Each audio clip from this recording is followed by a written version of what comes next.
Don't try to sneak into your room like that. I know what you've got behind your back. Records. More new records.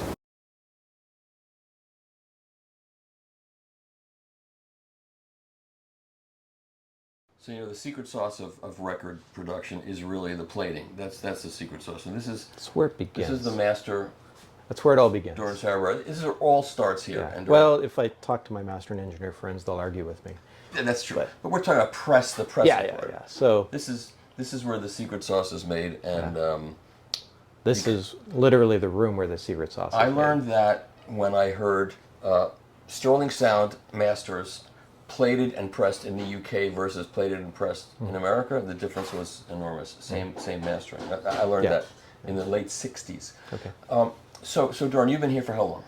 38 years. 38 years. Yeah, 39. So you started this when August? you were 20 years old or something? 22. Okay. I was a baby. Yeah. And this is your office.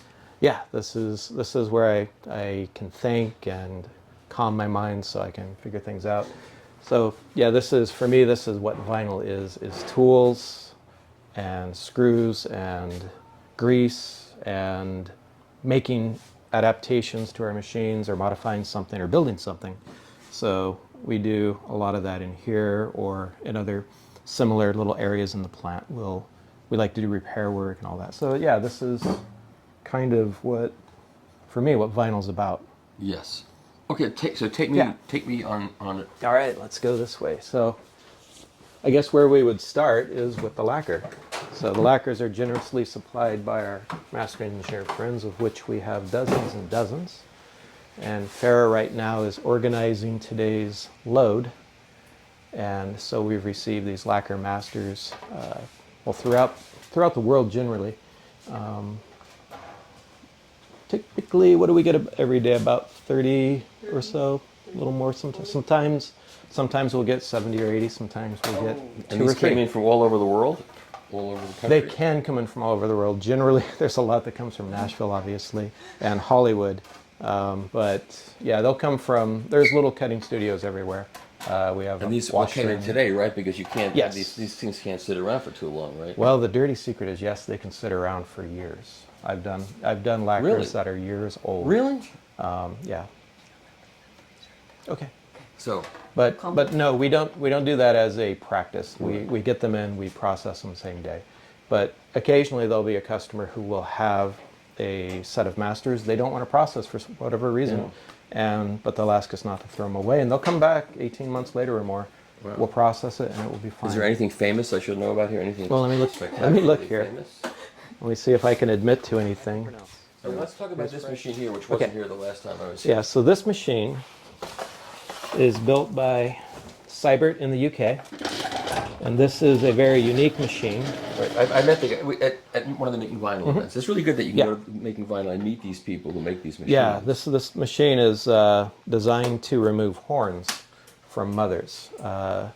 We don't generally suffer from horns here at our pressing plant, let alone I don't really hear much complaints in the United States. Explain what a horn is to people. A horn is the effect of a groove when it's cut on the shoulder. The cutting will create a furrow, kind of like a wave that will kind of roll over, and it will make sort of a cone. It's very hard to see unless you have a really good microscope. Yeah. This machine will take that furrow down to the level of the shoulder without doing anything to the groove. So it's got a very, very delicate touch to it. Its pressure is very precisely controlled by, I can't remember all the words my engineer uses, but... and when was this developed? This is a recent development. This machine is, I'll tell you right now, this machine was built in 2020. This is number 3 of 3. He's not building anymore. Really? This machine is very difficult for him to engineer, and only a few plants have these. Wow. GZ has one, and MPO has one. Optimal has something similar that they built, or perhaps they have a process they do by hand, which they're very happy with. Because this is as opposed to what some people used to do, is just polish the whole... Yeah. A lot of people used to take a rouge and a soft cloth or a cotton swab and very gently with some And you can see expertise. that, right? You can see it, and you can see this too. If you do it correctly, it's not easy to detect, but Yeah. a trained eye can see it. So this will take off that horn, which And will... was this worth investing in? Yes. It was. Yeah, it was. I don't use it often, but when I need it, I do need it. Yeah. And so it does help on that rare occasion that we struggle with horns on a job. The plants in Europe that have these machines, they use them for everything.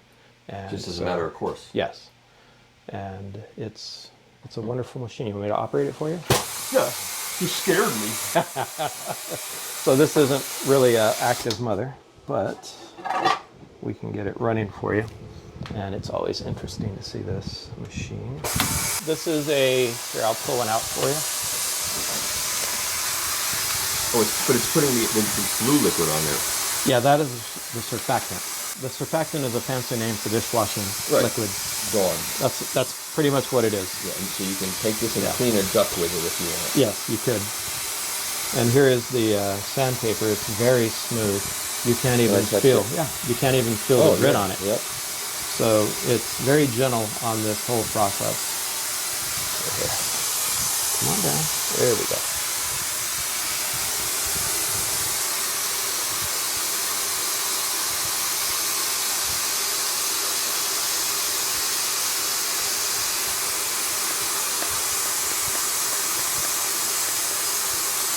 But this machine is amazing too. Wait till you see that.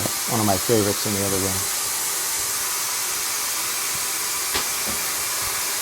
And now it's going to go pick up Right, so pad. it's dropping a pad. So what it does is it dispenses all of the used pads in here. Okay. We only use them one time. And now it's going to pick up a cleaning pad.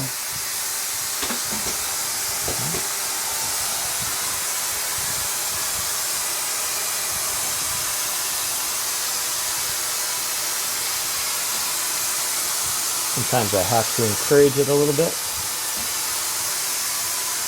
It's obstinate. Well, I don't use it daily, so that's one of the issues. There you go. Okay, so now it's just cleaning off any of the remaining dish soap. And once it's finished with this cleaning pad, then it will go through a spin dry cycle. And at that point, we can take it and listen to it immediately. So I go into the dentist. Pretty much. So VDM stands for Vinyl Dehorning Machine. Yeah, you had a question about, is it worth it to invest? Yeah. Yeah, it is. We believe investing in the plating side of it pays dividends that are that's a great place to invest your money. Especially because you can do that for other people. Yeah. And this expertise is not, that goes through many back and forth things. Right. Probably you don't have to show all the because it'll tell you. No, you can. Yeah, you could edit this down. There it goes. Okay. And now to start its cleaning cycle.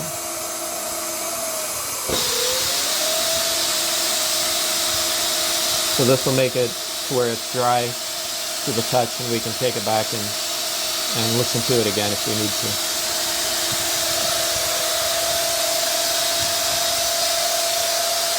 And Junior, John and JJ Golden, they use these old Pyrel shipping containers. Wow. And so Vintage. these are 45 years old. Wow. And they are still, we use them daily. So John will bring them to me with, full of Is he lacquers. located around here? John is in Ventura and his son JJ is in Thousand Oaks. Huh. And so they both If I cut had for time, I us. would have tried to go visit him too, but I don't. Yeah. They don't cut much from tape anymore, do they? I don't know. I'm not sure. So yeah, Okay. So there's many different types of cartons. Some of them are very unusual. Some of them you're like like, that one. why are you doing this? But but typically they all come in good shape. Yeah.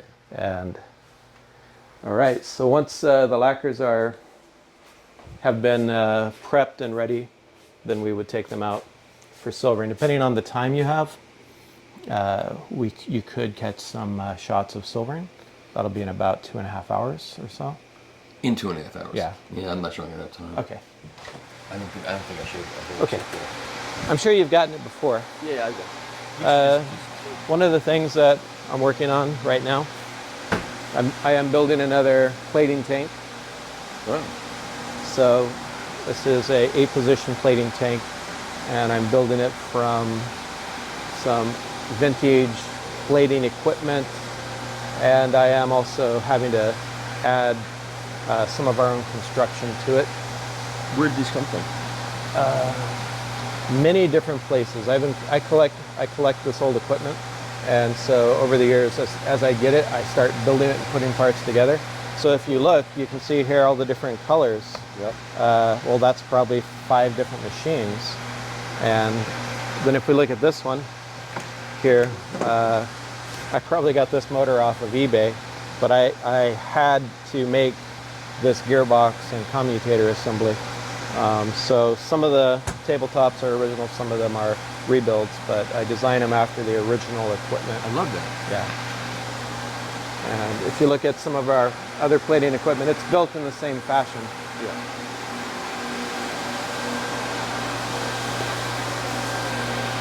So these right now are making stampers.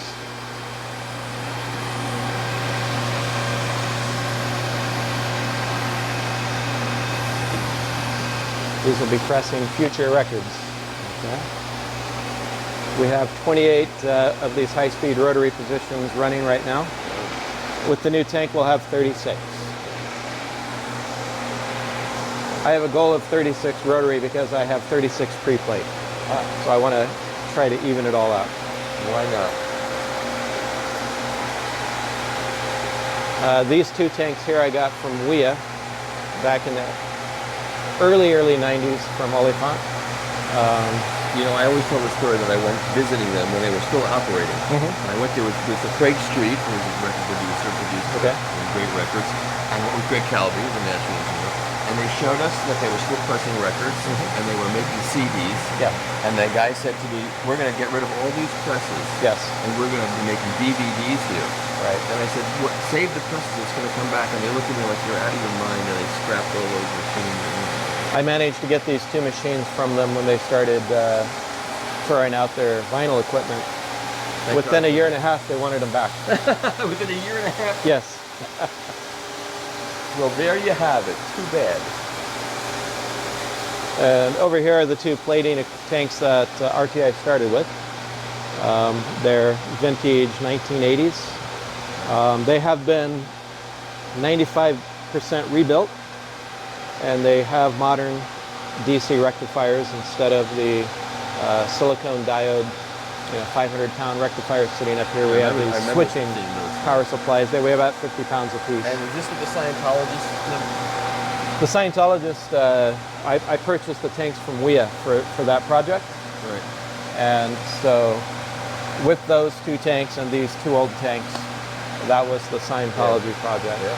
And these 2 tanks I built kind of as a collection too. I always collect stuff. Yeah. And so as I get enough to finish a tank, then I'll put it together. And you don't store these in your garage? Sometimes I do. Sometimes depends on where I get it, and I don't have room here.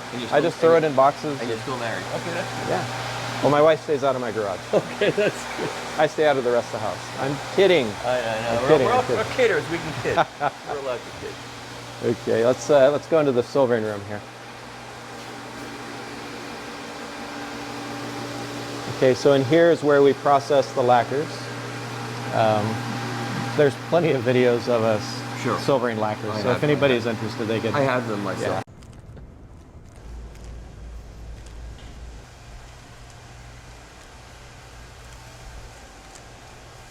Oh boy, oh boy, oh boy.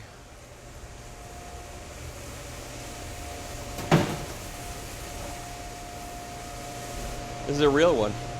Real one? Yeah. Okay, the first part of the plating process involves taking the lacquer, putting it in this spray booth, and spraying it with a thin coating of silver that makes it conductive. So you're going to see that right now.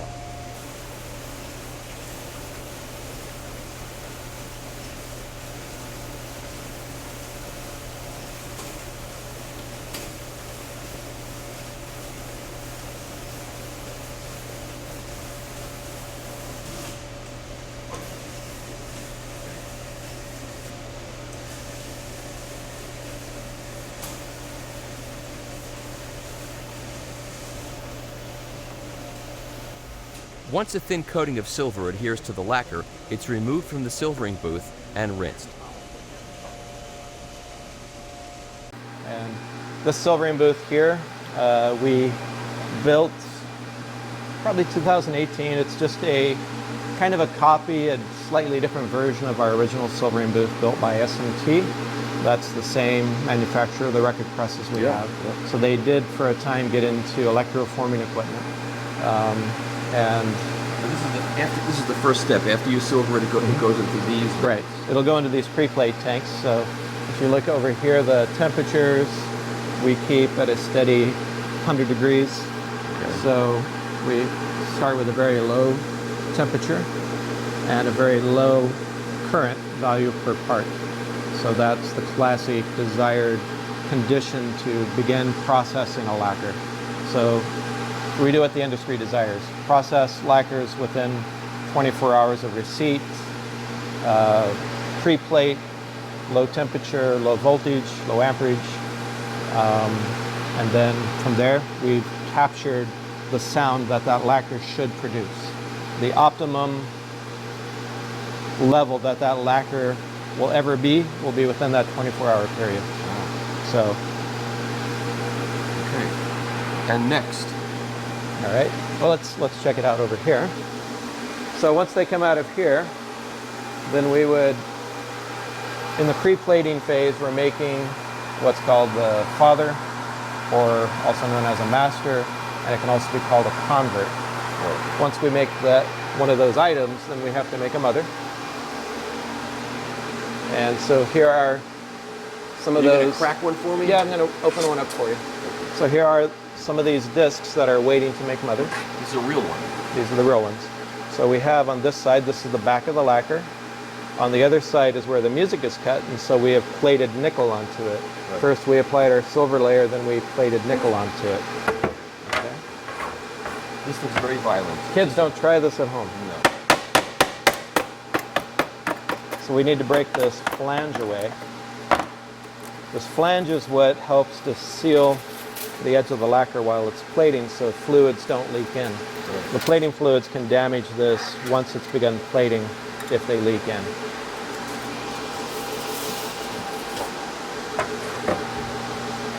And usually I do this with gloves on. But, okay, there you go. And there you have it. Now that's not usable again, right? Only for reference. Yeah. It won't sound good if we plate it again. And it will also have what we call pressure streaks on it from the separation. Yeah. But your disc should always separate that cleanly and easily. Sure. You can see we don't really have any breaching of fluids in here anywhere. Yep. Then we're going to take this and clean it up. We're going to clean the edges, and we're going to strip this residue from the lacquer off. The lacquers, people always think they look black, but they're really just a really deep purple. Yes. And that's the color of the residue, is this purple haze that's left on, which we remove with a solvent. Generally we use acetone for that, but you could use other types. Okay. Just back up here. All right, so that disc would be... bad ones down there. Now this is just... This is what we call a foil covering. Oh. Okay, so if when we're using a mother for production, and when we're making stampers off of it, sometimes something happens and somebody scratches it, or you might begin to lose conductivity here, which will create a large hole in the mother. There's various reasons why we might need to replace the mother, and so when that happens, we'll go retrieve the father from our file, and to preserve it, we plate on a thin layer of nickel. And we leave our silver layer on the father because that does, in my opinion, give it the truest repeatability of the lacquer. If you take that silver layer off, then dimensionally those grooves aren't quite the same. Leaving the silver layer on, they should be exactly. So this is after you've removed the silver layer from... No, we leave the silver layer on the father. This is plated onto that father once we've made a mother, and that sealing is airtight, liquid tight, and so it's archival. and it will prevent that silver from oxidizing, meaning we can use that father in its silvered condition for decades, so long as we've taken care of this process properly. Interesting. And so we do this step. This is an extra step we do to keep the longevity of the quality for as long as we possibly can. Okay. Does it always work? No. Okay. It generally works really well though. But that's just there waiting for the scrap guy. Okay. We do have a lot of work in this shop at any one point. And if you look around the shop as we walk through, you'll see racks everywhere. Yeah. When we're busy, every rack is full. And we have position for about 750 parts with all the racks that we have. And so we'll have running through the shop in one day 3 times that much, depending on how busy we are and how many people we have working. Can we send out 2,100 parts a day? No, but they're all in various states of production. So it really depends on how much work we have, but you got to have a place for that much work. Yeah. Okay. And these aren't that expensive to have. Yeah, no. Yeah, just a small investment and then, Dish racks. yeah, that's it.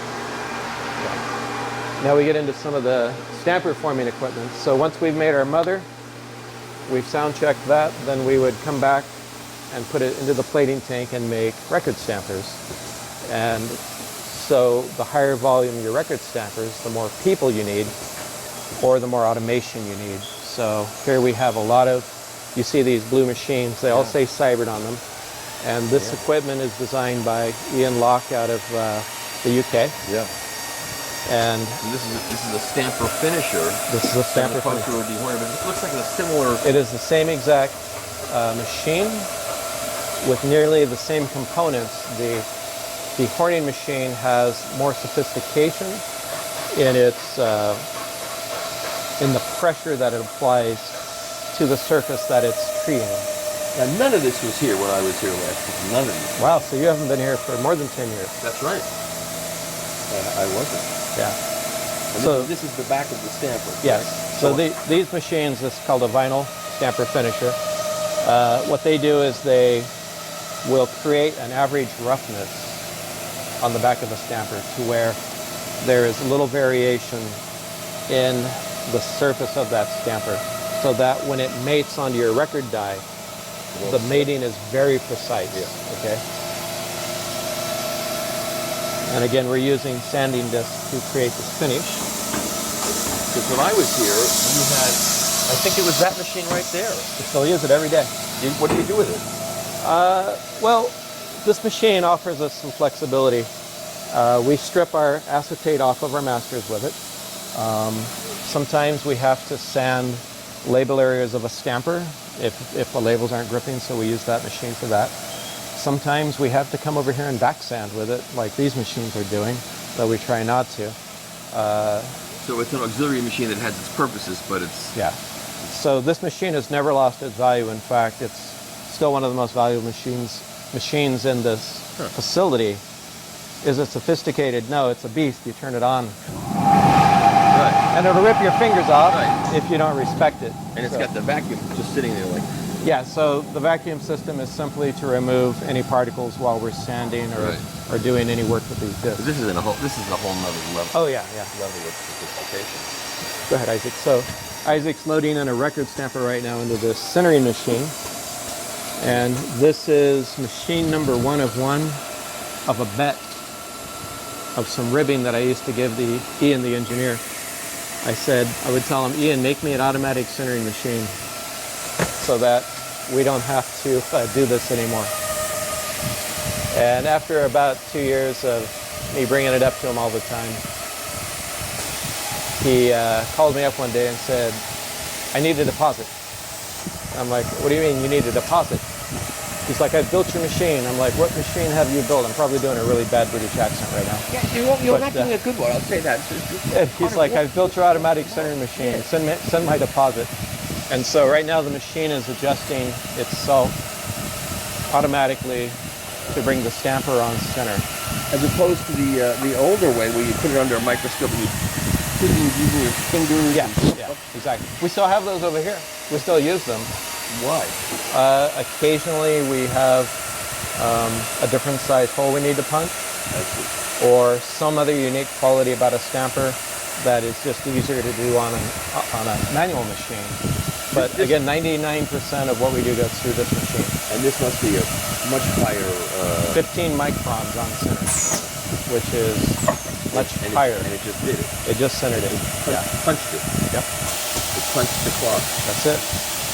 And so while this machine's operating, one operator can run all these machines by himself. And on a busy day, one operator can do in excess of 150 stampers by himself. Oh, beautiful. Do we know what record that is? It looks like a 45. It's a 10-inch. 10-inch, yeah. It's going to Taiwan, Nobunico in Taiwan.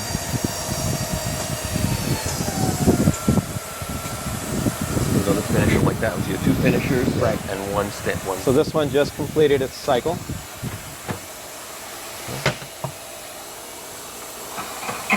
You can look at the finish here.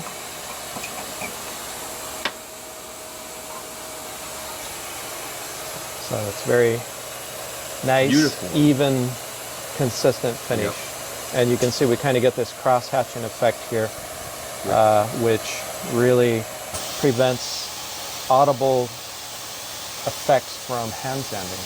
So when you're hand sanding, you do it in a circular fashion, which kind of lines up with the groove. In this cross-hatch pattern, it cannot follow the groove. Because you don't want it. Right, we don't want it to. And what's the other side? There we go. Yeah, so that's our stamper. And that looks sterling. So is that? I can say the name of this, but Sure. this is a high security release. Okay, Nina Hernes cut that. I see Yeah, that. yeah, Joe cut this one. And this one's going to go to Nashville Record Pressing. And I think we're going to send them 50 sets of stampers. Oh, it must be a So big one. yeah, it's a big one. It's actually like this one. This is a good album. Cool. I'll tell you the name of it after. Okay. When you And I won't tell hit, anybody. when you hit stop. Okay, we'll throw this one in for some centering now. So we're just going to place it in. We're not going to watch another one go through that. Just No, one was enough. we'll just set it up. So this is our lockout groove right here. Okay. And so that will tell us when our stamper's on center. Okay. And I'm just going to set it up in the machine.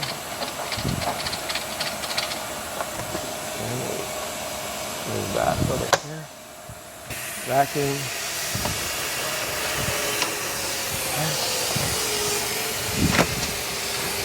And then we just hit center, and we can walk away and go do something else. Yeah, let's So do we that. can operate the other sanding machines. We also have forming units over here, and these machines are very precise. Ian tells me they're back engineered from Blu-ray. That's right. I remember saying that. Let me get a still shot. Okay. Over here.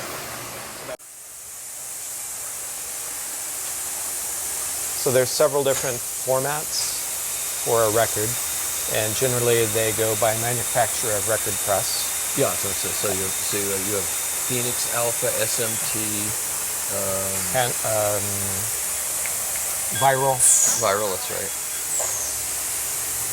And so this is our Phoenix die, and we're going to form a stamper for furnace record pressing right now. Hi, Eric. It's in the sander right now. Oh, is it still gone? Yeah. Okay. Just put it in there. We only have 3 of them. Okay. This gives you an idea what goes into this. I think a lot of people, not enough people, fully appreciate what goes into making a stamper ready to press. I think this gives you a really good idea of what goes on. We're just waiting for this one to finish sanding. This is a stamper trimmer So this is the stamper trimmer in the old days. in the old days, yeah. And you keep it around because you collect old stuff. Well, because we can change diameters, Oh. right? So our modern equipment's great, but it has fixed diameters. I see. These are adjustable, so we can get any strange diameter some customer may want. And then Over here. these are 2 different centering machines. So this one is a 1-inch centering machine, so it will punch a 1-inch hole in a stamper. And this one is 0.81 inches in diameter, so it's a slightly smaller. Generally, it would be like the fine belts would use this style. And this is more of like a Phoenix or a Tulex, which now most of the industry has adopted this one. So there is some standardization I'm That's good. very happy about. So these centering machines, you just monitor the groove on that screen. And then we have our old forming unit here. And so this is a 120 gram forming die. And then we have two different styles of 7-inch. There's a 10-inch back there. We have 4 different center forms here, a 5th one here, and then we have some alternate 180s, 120s, and some other styles here. This helps explain why it makes a lot more sense for all of these places to use you to do this. Oh, yeah, Than yeah. to set up their own. You have Right. the not just the secret sauce, but you have all the equipment to do the best job. I think the only other plating shop that has more variability in forming that I know of is Mastercraft. Yeah. And because they don't have any pressing in their plant, they just export plating all the time. I should go visit him because he's in Jersey. Yeah, will. he's like a stone's throw from you, isn't he? I'll go do that. Yeah. Get some video there because I've never seen any video from Desmond's shop Hey, if ever. I'm going, I'm doing that. Yeah. Because when I went to Transco, there wasn't video. I went to Transco. I've in only New seen a Jersey. few videos from Transco. Very few. Yeah, because when I went to, I took the still shots, and I only have one picture. Yeah. Because it was a film camera. Yeah. I don't know what happened to all those pictures. Yeah. It's really a shame. Did you ever make it to Apollo when they were out here? No. They wouldn't let any photography or film during that. But yeah, that was a pretty impressive facility. So this machine is called the VSC. It's a vinyl stamper cleaning machine, and it will replace all of the manual equipment in this corner over here. But you're not going to get rid of all that equipment. No, I need it. You need it. Well, like right now, I have 3 of these. We call these carriages. So these forming dies come in what we call a carriage unit. I have 3 carriage units back in England right now, being retooled, and I need this equipment. So this last 2 weeks, we've been using this equipment daily, And it's good enough. and it still works great. Okay. There's nothing wrong with it. And what's this right here? This is That is the same machine. It's just the tooling for it is in the UK right now at Cybert being retooled. I see. So some of the equipment that I've had for a couple years, I've got close to 100,000 presses on it, and I have them sent back for resharpening. And the engineering advances, so they're putting in updated ideas and technology into the tooling. There's always improvements. Always. Look at Go ahead. All right. Okay, so Isaac's going to load this stamper into the pointing unit, It goes down. It goes face down. music side, face down, music side down. Yeah, don't let this scare you. I won't.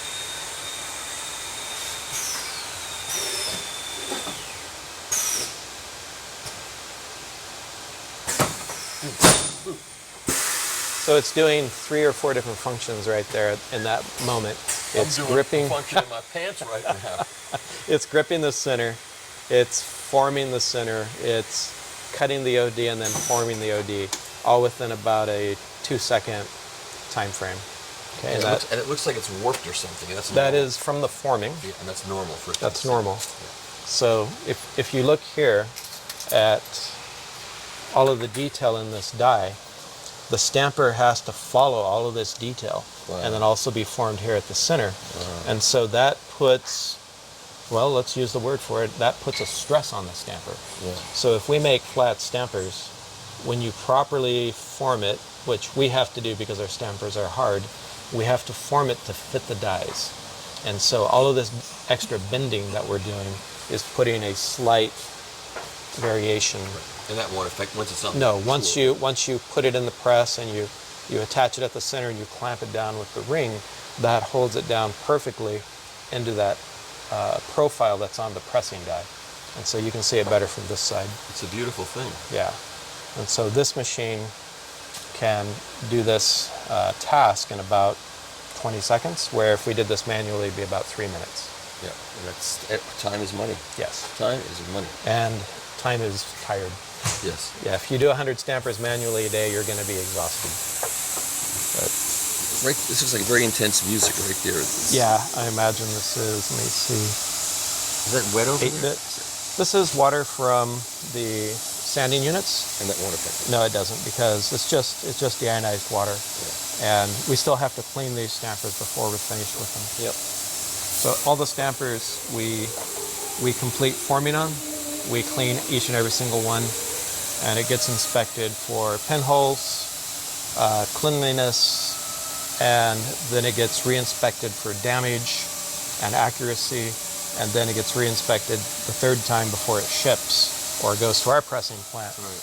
Then the information has to match up with its envelope so that Yes. we're pressing the right record, Yes. which Sometimes you don't. Yeah.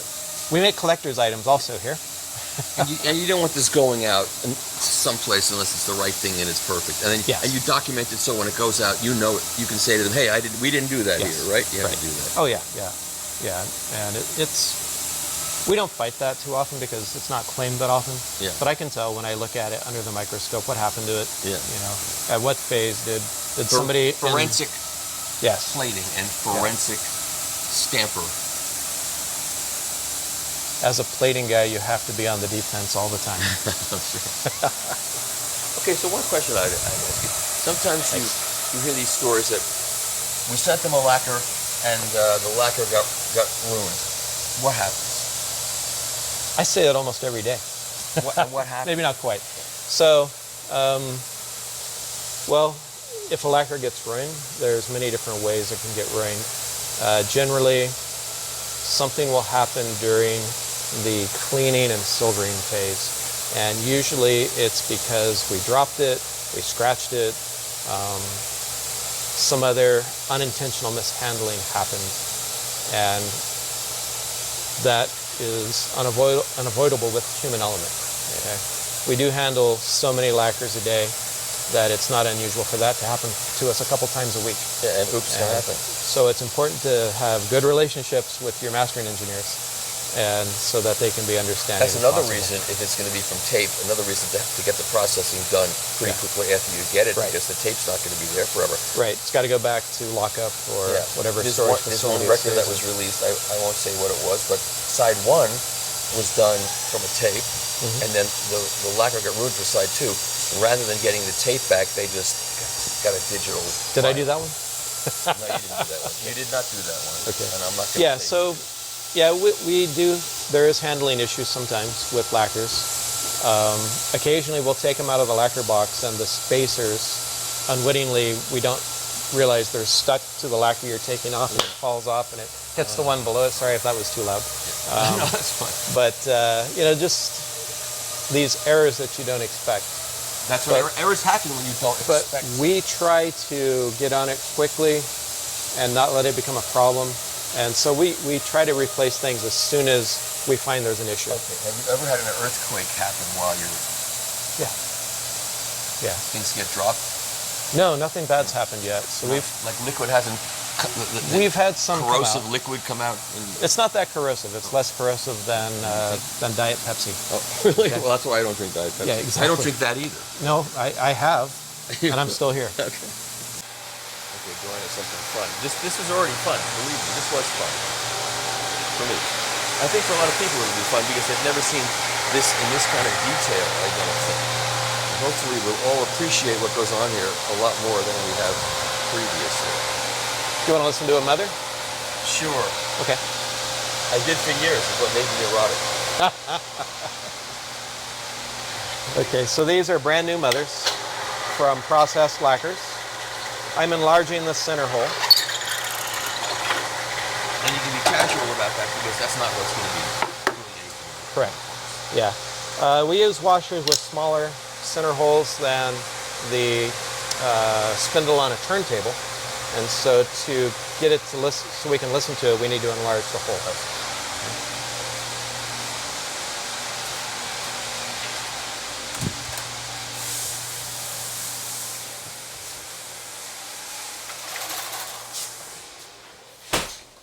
Okay, so this is a real test of our ability here.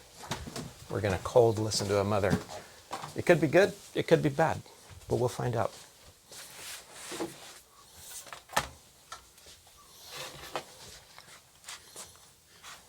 Touch and Go, Abbey Road. From 19... Touch and Go 211. What is Touch and Go 211? Shellac. Shellac of North America. Yeah, what a shame that was. yeah, we've done many. I recently had to remake the mothers for another pressing plant, and so that's why these are in here. Those are on DMM, and so DMM can last for many, many years. Okay. So here is our convert. We call this a convert because though it's a master, it's thin enough to become a stamper once we've listened to this mother. And this mother was cut by Bobby at Welcome to 1972. Oh, okay. You know Bobby, right? Sure. Yeah. Okay, so we're gonna just. And they just sold their plate. They just sold their plating. They just sold their plating shop to the Vinyl Lab. Right. And Hunter's going to be heading that up. So they have two presses, and now they have a plating shop. Yeah. Okay. Oops, we have a little bit of a dimple here. Push that down. There we go. Sometimes we have some unevenness in a mother that doesn't translate. Ooh.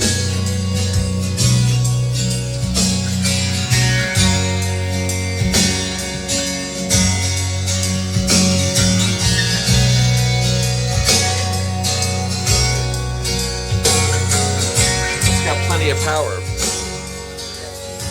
That sounds great. Yeah. Cool, thank you. Here, let's see this one thing. I don't know. This is the fun one.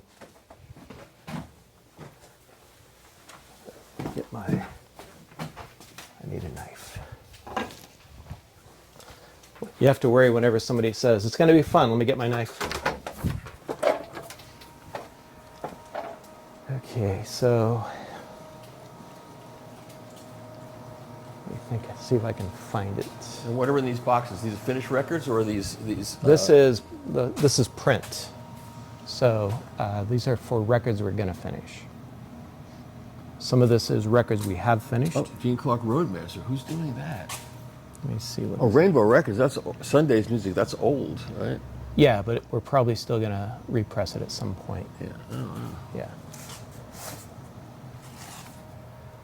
Yeah. So you got some Sub Pop there. There's Sub Pop posters. That's probably, could be Bob's Burger. I think that's Sub Pop. Some more Touch and Go. Here's Vigor, Sony. Here's Revolver, Guided by Voices. That's a good one. Let's see. Here's an independent artist, Anne Besson. Now, how long have these been here? Oh, let's see here, 2019. So if it's something that stays in print, then we generally keep it for quite a long time. Okay. Let me see if I can. This is a very big warehouse too. Very big. Well, yeah, I've seen much bigger. Okay. And you have metal parts here? Yeah, so this is our metal library. And it starts around, let me see here, 1990. This is number. Okay, so where's the metal part for Ahmad Jamal Alhambra that was done for Joachim Bose at Alto Analog? Because Alto Analog? yeah, because that's It's missing. It's right here. No, I don't know. I'd have to have the matrix number. Yeah. If you give me the matrix number and I have it. I'll give it to you. The tape is missing. If you could find that, unless they took Alto. it back to Germany. I remember Alto. Yeah. They put out a lot of good records because Yeah. Bernie cut them in 1997 Okay. from Master Tapes, and those tapes, a lot of those tapes went bye-bye. Ah, okay, here we go. DCC. So there was some controversy that I threw out DCC metal. Did you? This is it right here. All of it? Yes. So the Tron. Controversy, put the rest, right? I can even open it up and show you. Oh, he's gonna open one up. There's so many rumors floating around this business. Yeah, I know. Some of them pertain to me. Some of them don't. So Marshall got all the Audio Fidelity parts back. I believe so. So hopefully he didn't do anything with them. I don't know. So here are some of the discs that are in there. Yeah. These numbers would be recognizable. I can look those up. Yeah. So they're all here. And these are the mothers. These are the mothers. So you could reuse those again, and Yes, we can use them anytime that the copyrights allow. so somebody could resuscitate. If somebody wanted to, Yeah. yes, they could. The masters weren't stored properly, so those don't exist any longer. They oxidized and got damaged. This is the famous lacquer walk that I took a long time ago. Go over there, but first we're gonna go over here. So Kevin's studio is in here. Yeah, we still have the room. Oh, so Kevin Gray's studio at RTI was in here.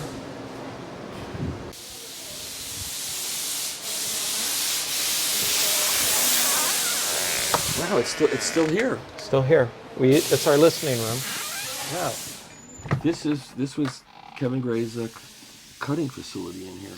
Yeah, so Kevin Gray, he poured a slab over here for his lathe. Right. That's what we have right here. So it's isolated. Before it was Kevin Gray's room, it was Stan Ricker's room. Oh. And Stan Ricker was here for a short time, and he had his lathe over here. And we've since covered up that area that he had. And then mounted. where did he? Wasn't there they built a echo chamber here to do the Nat King Cole box? They tried to duplicate. I think it was a piece of equipment they built, Oh. not a room. To try to duplicate the Capitol. Yeah. They did a pretty good job. That box sounded great, whatever it was. Well, this was actually, even before it was a cutting room, this was where we produced bin masters for audio cassettes. And so, Oh. yes, I am a mastering engineer. I did master for a very short time with my brother in here. Cassettes? Cassettes, yes. I won't run that. You won't hold it against me, No, right? I will run that. I will run that in the video. Okay. And let me see, we did a lot of Blue Note in here too. Yeah. Oh yeah. The music matters. Yes. And I filmed Beach House. That's a good band. I like Beach House. Yeah. Okay. Here's some craft records here. Oh. Kyle's here, right? I texted him to see if he was coming in. I'll take care of it. But what is it? Can I look? I'm gonna look. Oh. It's Tone Poet time. The Freedom Ring. Oh, that's the finished one step. Wow. Looks great. I gotta get home and play all of them. I haven't played them. So whoever gets 2421 out of 3,000, you're Okay, well, memorialized. Let me get a still picture of that one. Here's some Tone Poets. Back in the clean. This is Impex ABs. This is just a mock-up. There's no records in that. So this is just the packaging area where we assemble the finished products before we put them into shipping cartons. How many presses are here? There's eight presses? 9. Yeah, we have 9. Impulse. They were saying this. Yeah, this is one of the Birdbar Request series, I guess. Nine presses operating here at RTI. There's a lot of records here. A lot of VMP today. And all these presses are operating fine right now. They're all Yeah. They cool. Real old. the old steam valves. Yeah. It's just great to see these things still working after all these years. Well, they have been maintained over the years. You know, for a good part of the life by Rick Okamoto. Yep. And then now our team, Adam and Soul, been really taking care of them.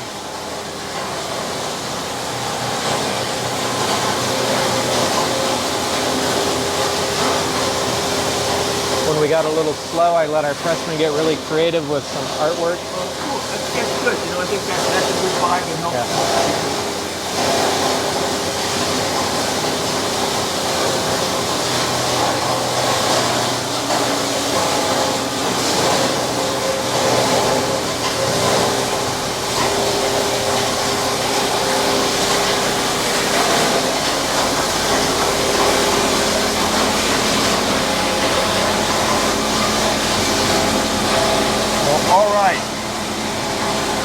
So you've seen the old and the new, The old and the new. all in one day. All in one day, yeah.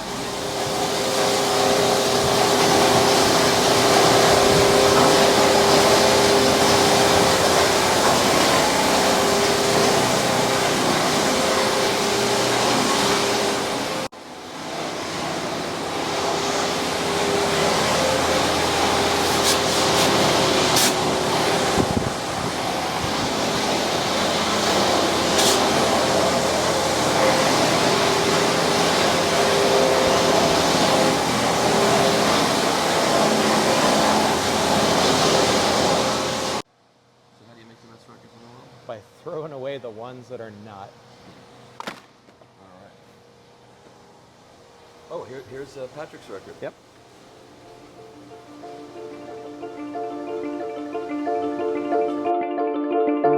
A man against his will was in a struggle with a fall. He's sitting perfectly still in a hole behind the wall. His cat was up a tree. His mood was midnight blue.